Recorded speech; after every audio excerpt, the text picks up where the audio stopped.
to tax gun sales and ammunition in order to combat health costs that are associated with gun violence. Congresswoman, it's good to have you here, and I want to start out with that Politico article that's up today, the headline being Victims Turned Lobbyists, and in there it talks about the fact that these family members who have showed up are exhibiting sophistication and persistence. But in this article they say they don't try to sound like wonks or pundits or operatives. They just tell their heartbreaking stories, weaving in a demand for action that is respectful but forceful, and as a result senators respond to them as bereaved parents, not advocates. And we know that some of the parents, they created cards that they could leave behind.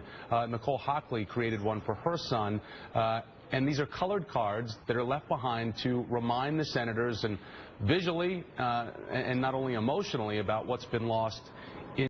Do you think that this will help make a difference? I know yesterday was just the first small step in seeing progress be made. Well, that card says it all, doesn't it? I don't know how a member of Congress can look a family member who's lost a child in the eyes and see their impassioned plea and not be called into action. And for too long, the NRA and other gun groups have had a lock on Congress. They've been able to intimidate them from doing what's right. And now you've got these Newtown families who've come to Congress as victim survivors and are putting faces on these numbers. And it's very powerful, and I'm just grateful to them for having the courage to do it. There really is a counterweight right now to the NRA out there, a coalition, not only the unified people of Newtown, the families that are showing up on the Hill. Also, your former colleague, Gabby Giffords, is going to be there on Capitol Hill next week to push for expanded background checks. Also, this Saturday, Organizing for Action and Mayors Against Illegal Guns are going to hold a We Have Not Forgotten and Demand Action community events across the country, asking Americans to stand up and call Congress to pass some common sense measures. Specifically, though, you are drafting your own piece of legislation. I want to talk about that because it's called the Speier Gun Control Bill.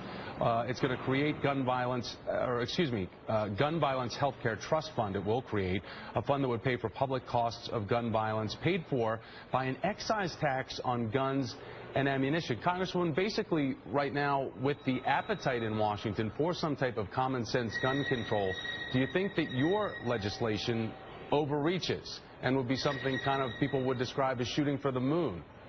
Well, that's a fair question, Thomas, but let me put a face on this issue as well.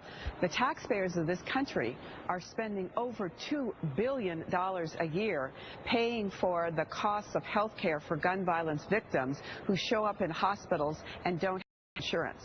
So there's an excise tax that already exists on the purchase of guns.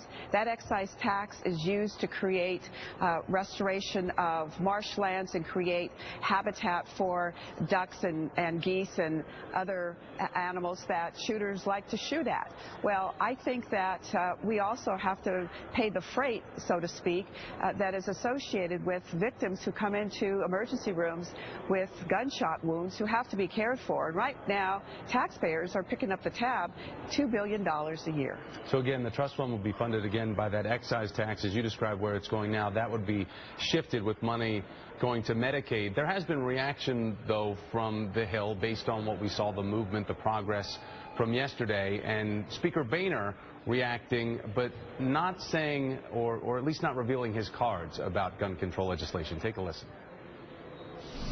I fully expect that the House will act in some way, shape, or form. But to make a blanket commitment without knowing what the underlying bill is, I think would be irresponsible on my part. Congresswoman, the New York Times editorial op-ed has a piece out saying the rugged road for gun control.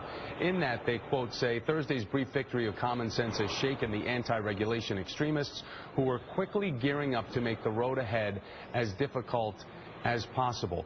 Is it really about responding to the whims of the NRA? Because right now there are vocal minorities that are coming forward to express their frustration with common sense gun control laws that need to be reformed in this country. But isn't the bigger worry the fact that there are apathetic Americans who are going to turn away from this issue regardless of whether action is concentrated or not?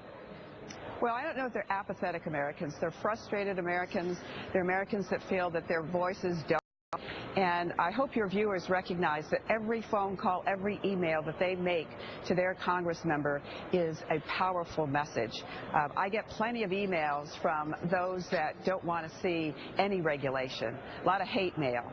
It's time for people that want rational gun violence prevention laws on the books to speak up. And there's 91% of you out there. So let's keep our eye on the ball. Background checks protects the Second Amendment. Background checks just puts rationality into a system so that those who shouldn't have guns, those who are felons, those who are mentally ill, don't have access to them. California Congresswoman Jackie Speier, thanks so much for joining me.